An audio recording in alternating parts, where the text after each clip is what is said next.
Whether you haven't seen Venom or you're a member of the movie's box office record-breaking audience looking for a deeper dive, it's time for a spoiler-filled recap to the rescue, breaking down Sony's Marvel Universe launcher. Venom starts with the symbiotes crashing on Earth in a Life Foundation spaceship, with one of the astronauts being named John Jameson, a nod to the character known to Marvel Comics fans as the astronaut son of Daily Bugle boss J. Jonah Jameson, who of course was once iconically played by J.K. Simmons. Venom, however, exists in a separate world from Spider-Man and the Avengers, so Peter Parker and Jonah won't be showing up.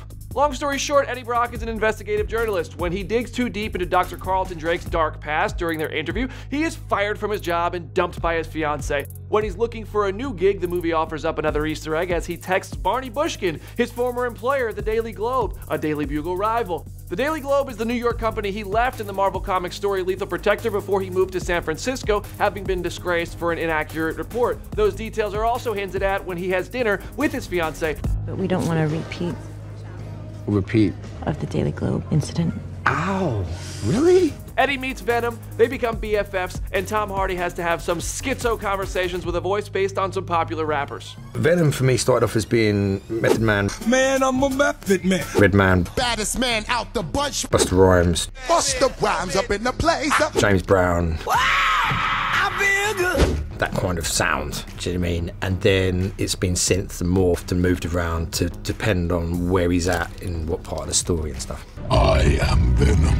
Venom's slightly different look by comparison to Marvel Comics is a result of Spider-Man not playing a part of his origin story here. Director Ruben Fleischer told us he didn't want the white spider logo on Venom's chest as a result. The other symbiote gets to Dr. Carlton Drake, he flips out on his own people and destroys the office, and a big blowout fight between Venom and Drake's Riot symbiote ensues. A lot of that's computers, to be honest. Yeah, Paul Franklin is an amazing CGI maestro, and he built these kind of beasts from scratch, but you know, it's probably informed by our own movement as well, for sure. Yeah, he would say that he would watch and scrutinise what we were doing in order to inform. Because obviously he's got to blend the transitions and stuff like that.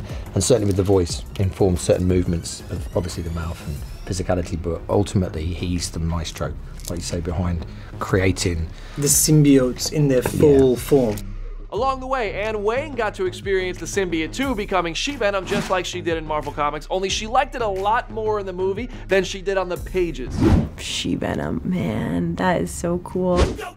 Before the movie comes to an end, Stan Lee makes his traditional cameo, telling Eddie, "It's nice to see you two back together." But we're not sure if he means Eddie and Venom since the symbiote stuck around, Eddie and Anne because they're apparently pretty friendly now towards the end of the movie, or Venom and Spider-Man since Spidey is Stan's favorite, and they could one day cross live-action paths because this movie was a hit. For now, though, there are no plans for it. What would a Marvel movie be without a post-credits scene? Enter Woody Harrelson in a Ronald McDonald wig, playing Marvel Comics character Cletus Cassidy, aka Carnage. If it wasn't clear when he literally promises Carnage at the end of the scene, he is the plan for the sequel. Cletus is a psychotic serial killer who ends up crossing paths with a symbiote spawned from Venom, making him so powerful that Spider-Man and Venom had to come together along with the Fantastic Four to stop him in Marvel Comics. If you think about natural born killers and Mickey, the character he played in that film, I feel like there's a real lineage that you can trace from Mickey to Cletus. So it'd be really fun to give him the license to just go full crazy again, which is what the character requires. By the way, when Eddie walked into the San Quentin State Prison, the same prison Scott Lang was held in the MCU's Ant-Man movie, he had this notebook full of details on Cletus Cassidy. They matched the Marvel Comics stories, like the fact that he killed his grandmother by pushing her down the stairs and tortured his mother's dog. I hate when those things happen. So with how much money this movie made, seeing Venom go head-to-head with Carnage in a sequel is a safe bet. What Easter eggs or Marvel Comics references did you spot in Venom? Share them in the comment section or send them my way on Twitter at BrandonDavisBeatty, and be sure to follow our Comic Book Now Facebook page for more awesome updates just like this one. Beatty out.